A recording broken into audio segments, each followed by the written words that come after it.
მოგესალმებით, მინდა ორიოდე სიტყვით რაღაც თქვა მერაბ დვალიშვილზე და ნინა დრამაზე, რომლებიც სტუმრად იმყოფებოდნენ რომელიღაცა მონასტერში მონაზვნებთან და ამ საპატრიარქოს ორგანიზაციას ახასიათებს ასეთი რამ, რომ ვინც ცნობილი ადამიანი, ასე ვთქვათ, აი მათ იყენებს თავისივე გასაპიარებლად, რომ აი ხალხის თვალში საპატრიარქოს ორგანიზაცია რომ ჩანდეს გამოჩენილად, რომ აი ცნობილი ადამიანები მათთან მიდიან, სანთელს ანთებენ, ასე ვთქვათ, ჯვარს იწერენ, მათ რიტუალებში იღებენ მონაწილეობას და აი ამით ხალხში ცდილობენ რომ პოპულარობა მოიპოვონ უფრო მეტად. თვითონ საპატრიარქოს ორგანიზაცია ცდილობს რომ ხალხში პოპულარობა მოიპოვოს აი ამით. ეხლა მე მინდა ვთქვა, ესე იგი ნინა დრამაზე და მერაბ დვალიშვილზე, რომლებიც ამ მონაზვნებთან იმყოფებოდნენ. აი მე მინდა ეხლა თქვენ განახოთ ერთი ვიდეო, სადაც ზუსტად მონაზვნები, კონკრეტულად ეს მონაზვნები შეიძლება არ არიან, მაგრამ ამ ორგანიზაციის მონაზვნები არიან, რომლებიც მკვდარი ადამიანის კონკრეტულად გაბრიელ ურგებაძის საფლავი რო ამოთხარეს, აი იქიდან რაღაცა როგორ ვთქვა, აი დაკαπჩონებული ეს მკვდარი გული ამოიღეს, ნაწილებად დაჭრეს და ამ ვიდეოში ჩანს როგორ კოცნიან, ემთხვევიან აი ამ რაღაცა მკვდარ ესე იგი გამომშრალ ხორცის ნაჭერს. აი ახლა მე ამას გაჩვენებთ და წინასწარ ვეტყოდი მერაბ დვალიშვილს, აი იქ რომ მieყვანა ეს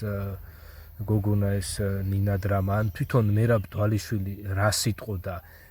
აი ეს რომ დაიხვედრებინათ მონაზვნებს, ესე იგი რომ მოდითო და აი ამ იმას ემთხვიეთო. აი მაინტერესებს თვითონ მერაბ დვალიშვილი რა სიტყოდა აი ამაზე, რაც არაქრისტიანულია, ეს მკვდრის ამოთხრა და ესე ძვლების გამოფენა თუ გამომშრალი მკვდარი ხორცების გამოფენა, ეს არაქრისტიანულია. ღმერთი ამას ჩვენ არ მოგვიწოდებს რომ ესე გავაკეთოთ. ვინც არ უნდა იყოს, ესე იგი გარდაცვლილი ადამიანებიდან, აი თვითონ ქრისტეს უახლოესი მოციქულები ვინც იყვნენ, აი ისინიც კი არ ქადაგებდნენ მსგავს რამეს და მათი საფლავების ამოთხრა და ძვლების გამოფენა ეს ყოვლად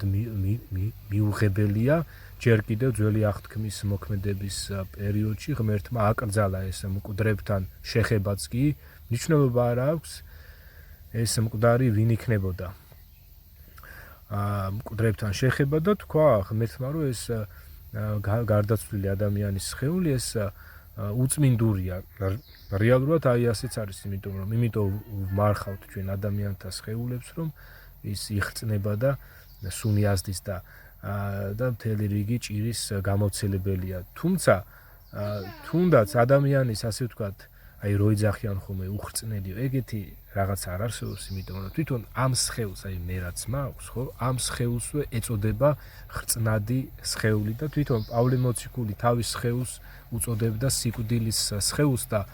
სურდა მას, რომ მალე განთავისუფლებულიყო იმ სხეულისაგან და ახალი სხეულით შემოსილიყო. უყურეთ და თქვენ თვითონ ესე იგი თქვენ თვითონ დაფიქრით აი ამაზე, დვალიშვილიც დაფიქრდეს აი ამაზე, აი ეს მკვდარი რაღაცა გამომშრალი ხორცი რომ დაეხვედრებინათ იმ მონაზვნებს და მოდითო ემთხვიეთო, მაინტერესებს რა ჭკუაზე დადგებოდა ან მერაბ დვალიშვილი ან ეს გოგონა ნინა დრამა. ეს გახლავთ მამა გავლენის გულის ნაწილი. შეგიძლიათ ეთქვით.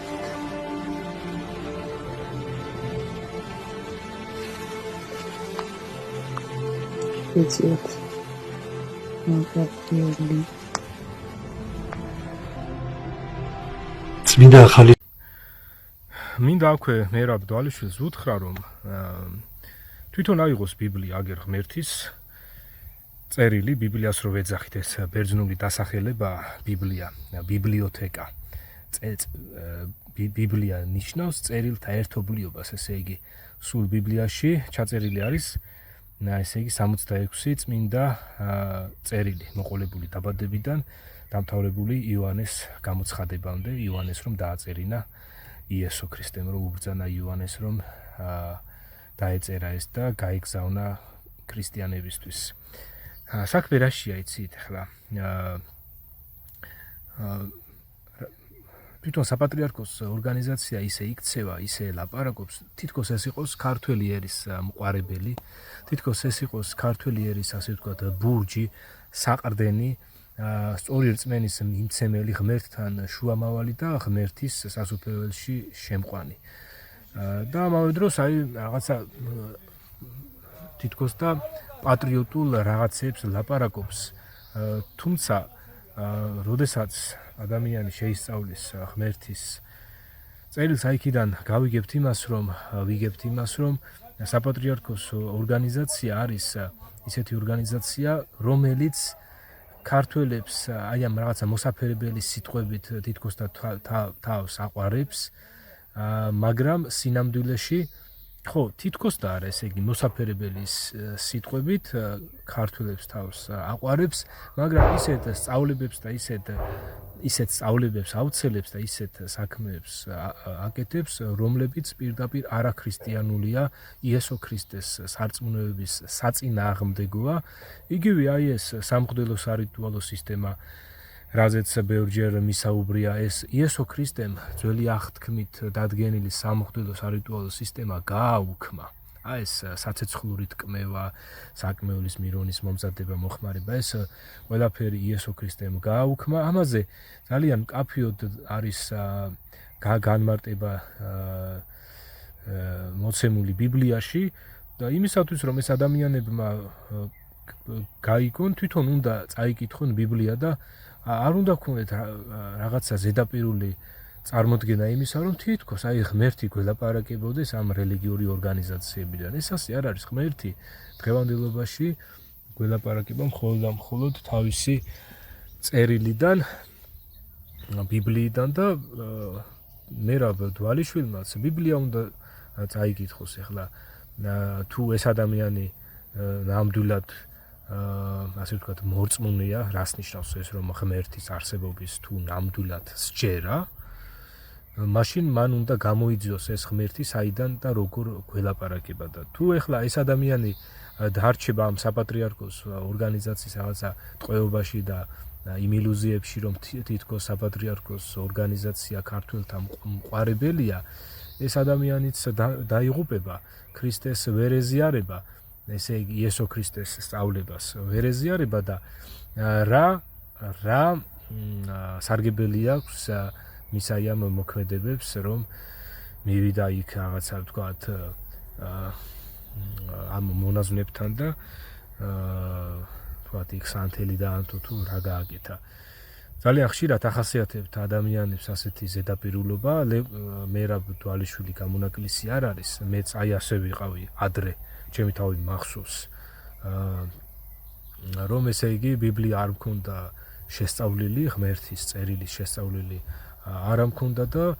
დავდიოდი საპატრიარქოს ორგანიზაციაში და მე ჩემი თავი რომ მახსოვს, იმიტომაც ვუზიარებ მერაბ დვალიშვილს აი ამ ინფორმაციას და ასევე სხვებსაც, რომ აი ამ რაღაცა სიბნელიდან, ამ ილუზიებიდან გამომიყვანა ღმერთმა და მე რომელიმე სხვა ორგანიზაციაში ან რაღაცა სექტაში კი არ შევსულვარ, არამედ აგერ ასე ვთქვათ ბიბლიიდან, ღმერთის წერილიდან რაც ვისწავლე, აი მას ჩავეჭიდე და აი ამ რწმენით გავქრისტიანდი და აი ამ რწმენით გავმართლდი, ესე იგი იესო ქრისტესადმი რწმენით გავმართლდი და მისადმი რწმენით მეც მომეტევა ცოდვები. და თქვენც ისწავლეთ ეს და არ იყოთ ასეთი რაღაცა ზედაპირულები, რომ არ ახვეთ იმ პროპაგანდას, რომ საპატრიარქოს ორგანიზაცია ქართველების მყარებელია, ქართველების სულიერი ლიდერია და რაღაც ეს არის ძალიან დიდი ტყუილი სახელმწიფო დონის სექტად არის დღეს საპატრიარქოს ორგანიზაცია ქცეული და ღმერთი ყოველთვის აკრიტიკებდა სახელმწიფო დონის სექტებსაც და ასევე წვრილ სექტებსაც. ღმერთს არასოდეს მოსწონდა ეს სახელმწიფო დონის სექტები. ამაზე მთელი რიგი ამბები არის ჩაწერილი ბიბლიაში, თავად ღმერთი გვაწვდის ინფორმაციას იმის შესახებ, თუ როგორ აარსებდნენ ესა თუ ის მეფეები სახელმწიფო დონის სექტებს. მათ შორის არის ისრაელის, ჩრდილოეთ ისრაელის მეფე იერობოამ ნაბატის ძეც, როგორ შექმნა მან სახელმწიფო დონის სექტა თვითნებურად და ისრაელის მოსახლეობის უმრავლესობა როგორ ჩამოაშორა ცოცხალ ღმერთს. და ასე რომ ნუ გექნებათ რაღაცა ილუზიები, რომ თითქოს აი საქართველოში რადგან ადამიანთა უმრავლესობა ამ საპატრიარქოს ორგანიზაციასთან ან დადის, ან მის რიტუალებს იზიარებს, ან თქვათ რომელიღაცა ცნობილი ადამიანი თუ მივა ამ ორგანიზაციასთან და სანთელს და ანთებს იქ ჯვარს დაიწერს, ან მის გარდაცვლილ ახლობელთან მღვდელს მიიყვანს ეგრეთ წოდებული წესის ასაგებად, აი ამით თქვენ ნუ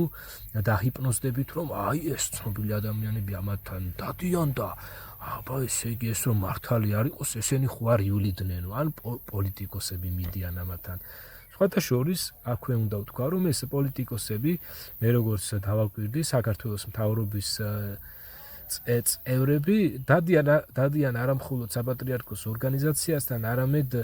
დადიან სხვადასხვა რელიგიურ ორგანიზაციებთანაც. ეს არის აი მათი პოლიტიკის ნაწილია, რომ იმათანაც უნდა იყვნენ, იმათანაც და ანუ ესენი მარტო საპატრიარქოს ორგანიზაციასთან არ არიან. ეს ცალკე საკითხია, ეს თქვენ იმიტომ გითხარით, რომ თქვენც აი ამაზე უფრო თვალთახედვა გაიფართოვოთ, ესე იგი რომ ეს პრეზიდენტი იქნება თუ პრემიერ-მინისტრი იქნება თუ მთავრობის სხვა წევრები იქნებიან, არა მხოლოდ საპატრიარქოს ორგანიზაციასთან დადიან მათ დღეობებზე, არამედ სხვა ორგანიზაციებთანაც დადიან სხვადასხვა დღეობებზე და ამიტომაც ნუ ჩამოეკიდებით ადამიანს რა, რაც არ უნდა ცნობილი იყოს, რაც არ უნდა ავტორიტეტად გეჩვენებოდეთ, აგერ თვით აარონმაც კი რა გააკეთა, ბიბლიაში არის მისი ისტორია ჩაწერილი, რა გააკეთა აარონმა, მოსეს ძმამ, თვითონ აარონი ღმერთმა დაადგინა ისრაელიანებთან სალაპარაკოდ, თვითონ ესე იგი ღვთისკაცი იყო აარონი და რა გააკეთა აარონმა, რომ აგერ როდესაც მოსე ღმერთთან სალაპარაკოდ იყო მთაზე ასული, ისრაელიანებმა მოსახლეობამ აარონს მოსთხოვა კერპების გაკეთება და აარონმაც დაუჯერა მათ, აარონმა ჩამოასხა ოქროს ხბო, აარონმა დააწესა დღესასწაული